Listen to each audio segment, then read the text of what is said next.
Fala turma, vamos assistir mais uma aula no nosso canal e hoje vamos falar sobre dilatação térmica. Para introduzir o assunto, vamos comparar pensar ou forçar, forçar ou pensar. Nessa tirinha nós temos um rapaz bem forte que tenta desatarrachar uma porca e não consegue. Um rapaz franzino coloca essa porca na chama de uma vela e consegue desatarrachar essa porca tranquilamente. Comparando com uma situação sua do cotidiano, vamos imaginar um recipiente de conserva com aquelas tampas de metal que normalmente ficam presas e difíceis de abrir. Quando isso acontecer, o que você deve fazer? Basta aquecer essa tampa e ela vai dilatar, ou seja, ela vai aumentar de tamanho e aí ela vai afrouxar do recipiente de vidro, porque o metal dilata mais do que o vidro e você vai conseguir abrir essa tampa com tranquilidade. Deixo aqui alguns cuidados. Primeiro, com relação ao aquecimento, você pode usar um aquecedor, um secador de cabelo, você pode colocar ela somente a tampa de metal numa água quente, você pode até colocar essa tampa de metal direto no fogo do fogão, só que você deve tomar alguns cuidados, Você deve usar luvas, ou um pano para não se queimar, e se você colocar a tampa diretamente no fogo, não deixe por mais de 10 segundos para que você não quebre o vidro, não aqueça o vidro em demasia também. O objetivo seria aquecer somente a tampa. Mas por que isso acontece? Isso se deve à dilatação térmica da tampa. E o que é a dilatação térmica? É a variação nas dimensões, ou seja, no tamanho de um corpo, devido a uma variação de temperatura. Nós já vimos em aulas anteriores, você pode resgatar nossos vídeos, que a temperatura ela mede o grau de agitação térmica das moléculas, ou seja, quanto maior a temperatura do corpo, mais agitadas essas moléculas ficam. Isso se deve à variação no grau de vibração das partículas do sistema, que faz com que a distância média entre as partículas também varie. Então, todo o corpo é formado de moléculas. Quando você aquece, essas moléculas passam a vibrar mais. Quando elas vibram mais, o espaço, a distância média entre elas aumenta e, consequentemente, o tamanho do corpo aumenta também. Vamos ver como funciona isso nesses dois vídeos que eu retirei desses dois canais, cujos links estão aqui embaixo, tá? Nesse primeiro vídeo, nós temos uma esfera que passa tranquilamente por esse anel com a temperatura ambiente.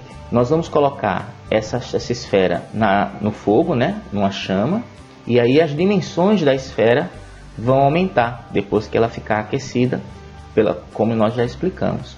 Daí você tenta passar essa esfera nesse mesmo anel e não consegue. Você pode também resfriar o anel e ver que a esfera não vai passar. Nesse vídeo você percebe que a esfera passa tranquilamente e aí nós resfriamos o anel, nós colocamos o anel aqui, resfriado, e aí o que acontece? A dimensão do anel diminui e a esfera não passa por ele. Isso se deve à dilatação. Quando a temperatura do metal aumenta, a distância média das moléculas aumenta também e aí ela se dilata, ela expande. Quando você resfria o metal, a distância média entre as moléculas diminui, ele contrai e diminui o seu tamanho. Toda dilatação ela é volumétrica, ela acontece em todas as dimensões. Porém, para efeitos didáticos, nós podemos medir a dilatação por dimensão. Por exemplo, a dilatação linear ela se preocupa apenas com a medida do comprimento do corpo. Então nós temos aqui uma barra com o comprimento inicial.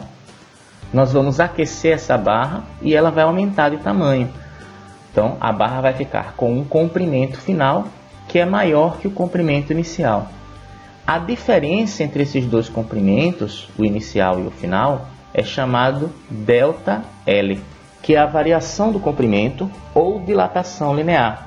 E nós medimos isso a partir dessa fórmula daqui, onde nós temos ΔL, dilatação linear, igual ao comprimento inicial da barra, que é esse aqui, vezes o coeficiente de dilatação linear da barra, representado por essa letra alfa, vezes a variação de temperatura que a barra sofreu.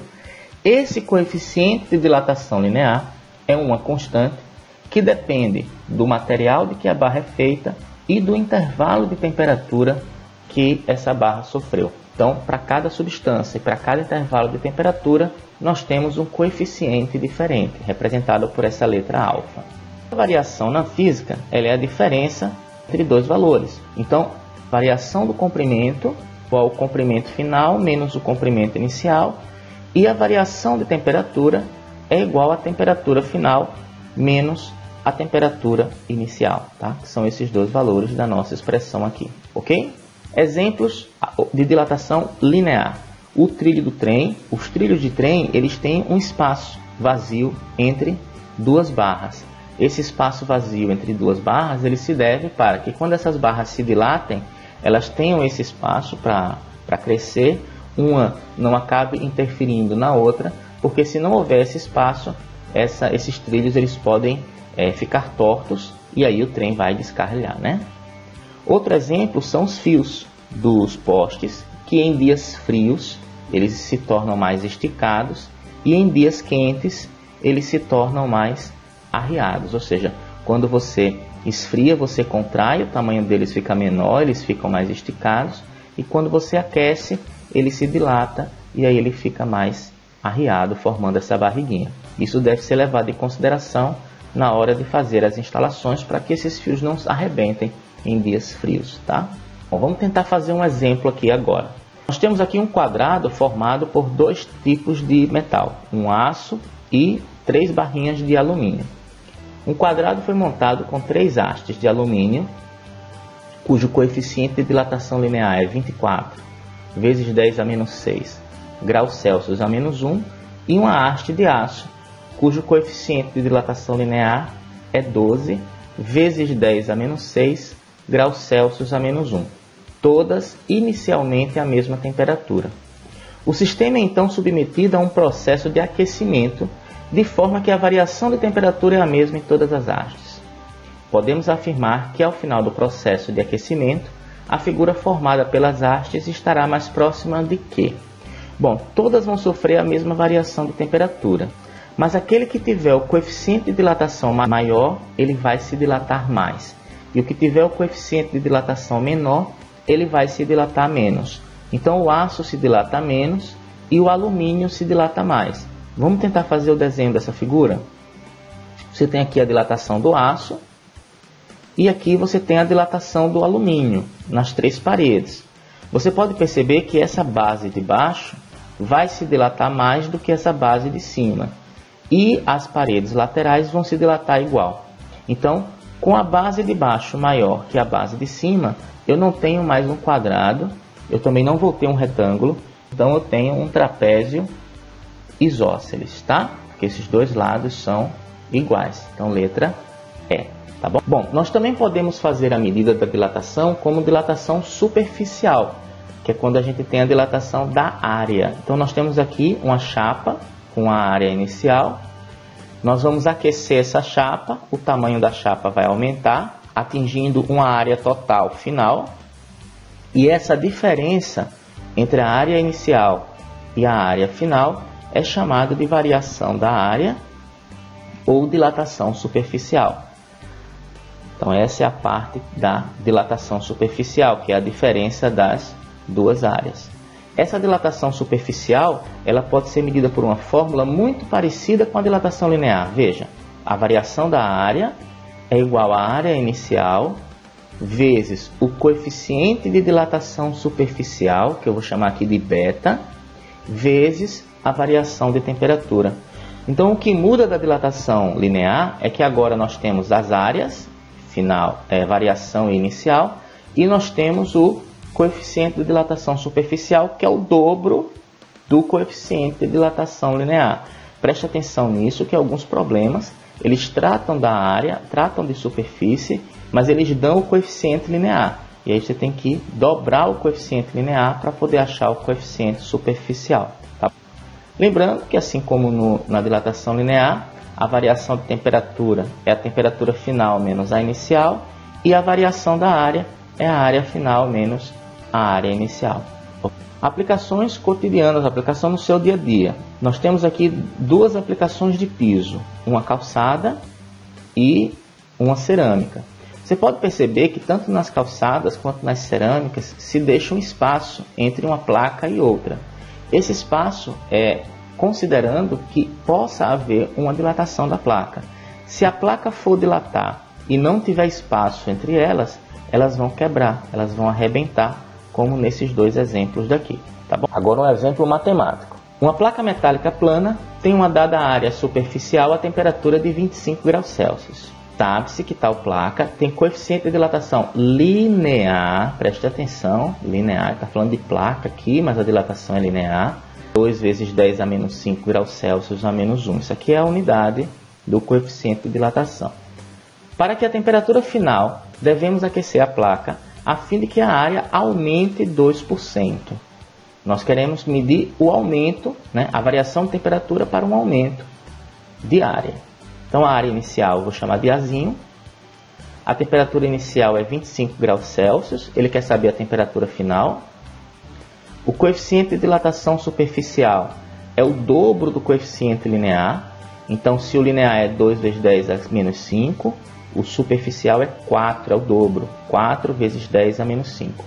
Outra coisa. O aumento de 2% da área inicial, é só você pensar um pouquinho o que significa por cento. 2% é 2 por 100. Ou seja, a variação da área é 0,02 vezes a área inicial, que é o Azinho que eu chamei aqui. Então, colocando isso na fórmula, a variação da área é igual à área inicial vezes o coeficiente de dilatação, vezes o ΔT. E o que é o ΔT? T final menos T inicial. A variação da área é 2%, 2 por 100, que é 0,02 Azinho. A área inicial eu chamei de Azinho, você podia usar outra incógnita aqui, tá? O coeficiente é 4 vezes 10 a menos 5. A temperatura final eu quero. E a temperatura inicial é menos 25. Tá? Veja que eu posso simplificar os dois lados. Ó. Eu posso dividir ambos os membros por A. Então, dividindo A com A, eu posso simplificar a minha expressão. Continuando, 0,02 eu vou chamar de 2 vezes 10 a menos 2. E vou multiplicar o 4 vezes 10 a menos 5 por T, que vai dar 4 vezes 10 a menos 5t, menos o 4 vezes 10 a menos 5 vezes 25. 25 vezes 4 é 100. Eu vou passar esse menos 100 vezes 10 a menos 5 para o membro esquerdo. Ele vai passar com sinal positivo de mais. Para efetuar essa soma, esses dois expoentes devem ser iguais. É bom você revisar a nossa aula de operações com notação científica ou operações com potência de 10. Para transformar menos 5 em menos 2, o que eu tenho que fazer? Transformando menos 5 em menos 2, o menos 5 ganha 3 unidades. Ó, eu tenho menos 5, mais 3, menos 2. Quando o expoente ganha, o número perde. Uma casa, duas casas, 3 casas. Aí ele fica 0,1. Então eu tenho 0,1 vezes 10 a menos 2. Repito, o menos 5 ganha 3 unidades e vira menos 2. E o número perde 3 casas decimais e vira 0,1.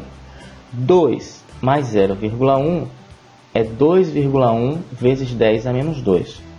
Como eu quero achar o valor de t, eu vou isolar o t e vou passar o 4 vezes 10 a menos 5 dividindo o 2,1 vezes 10 a menos 2. 2,1 dividido por 4 é 0,525. Essa divisão de potência de mesma base, eu conservo a base e somo os expoentes. Menos 2 mais 5, eu vou ter que a temperatura final é 0,525 vezes 10 a terceira, andando 3 casas decimais para a direita, ou seja, ou multiplicando isso por 1000, eu tenho 525. Então, para que essa placa ela tenha um aumento de 2%, a temperatura deve aumentar para 525 graus Celsius, de 25 para 525. Bom, essa foi a nossa videoaula. Sugiro que você procure a nossa aula de notação científica. Sugiro também que você assista a nossa aula de operações com potências de base 10, por causa dessas continhas do último problema. E assista a nossa próxima aula, que é sobre dilatação volumétrica e dos líquidos, ok? Curta o nosso canal, se inscreva para receber as notificações e compartilhe com seus amigos para que mais pessoas possam assistir. Um abraço.